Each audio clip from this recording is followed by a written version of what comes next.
We're going to be talking about the dangers of credit cards for college students. My name is Cassandra. My name is Cassidy. My name is Chai. My name's Katie. My name's Alex. If I were to give you this $5 bill and I told you that you have to pay me back, and eventually I would add on $1 every day you didn't pay me back, would you accept that deal? This is a risk for every college student that has a credit card or is willing to get a credit card. I first got my credit card when I was a senior in high school, and I got it just so I can start to build up my credit score. At first it was just payments of gas, but then as my college years went through, it became more expenses like Ubers and college textbooks.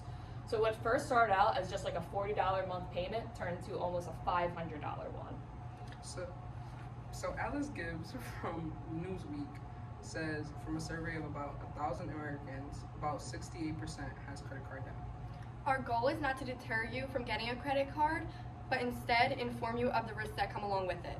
While there are many benefits of having a credit card, it's also important to be aware of the risks that come with it, such as bad credit score, credit card fraud, debt, and lack of responsibility. In this classroom, we can assume that the age range of students is anywhere from 18 to 20 years old.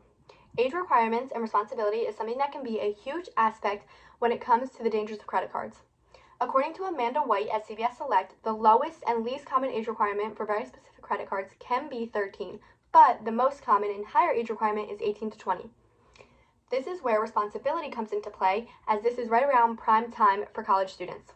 When times get tough, it is common to see young adults lean on their credit card to cover small expenses, but what they don't know is the risk and responsibility that comes with paying the bills. According to Mika Bhatia at Credit Karma, the most abundant reason for credit card debt is the simple idea of staying on top of the bill. Not being responsible with a credit card can lead to a negative payment history, which results in a negative reputation for other credit card companies. This can then result in being denied when applying for credit cards. Credit cards should not be treated as free money. At 18 to 20, not being responsible is simply overusing and overspending on your credit card. Credit card fraud is one of the biggest dangers of opening a credit card. There's a lot of types of credit card fraud, but according to OCC.gov 2024, some are not as talked about, such as skimming and public Wi-Fi hacking. Skimming is where devices are put to ATMs or payment terminals to steal customers' payment information. This is most common with people that use ATMs to fall victim to this. And public Wi-Fi hacking is when you log into a public Wi-Fi server and they steal your bank information. It's important to know about these types of credit card fraud since they're becoming more common each day. Bad credit usually happens when a person has excessive debt or does not pay their bills on time. Now that reflects on a credit score under 580, which the scale goes from 300 to 850. Now having bad credit can make it harder to get loans, favorable interest rate, rent a home, or even land certain jobs. Now debt accumulation is usually due to a lack of budgeting, overspending on daily expenses, and also making only minimum payments on your credit card, which accumulates interest.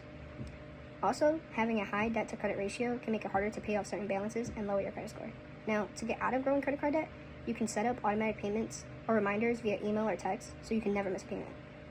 Also, paying more than the minimum balance due can free up some of that debt and improve your credit score. Now finally, if you are in debt, focus on paying high debt first so you can free up some cash and get out of that debt. What we already discussed, credit cards could be a very significant financial tool for college students, but at the same time, it could be a very significant risk. Such as bad credit score. Lack of responsibility. Falling victim to fraud. And accumulating debt. So, would you accept this deal? Yes, I will, now that I know the risks that come with it.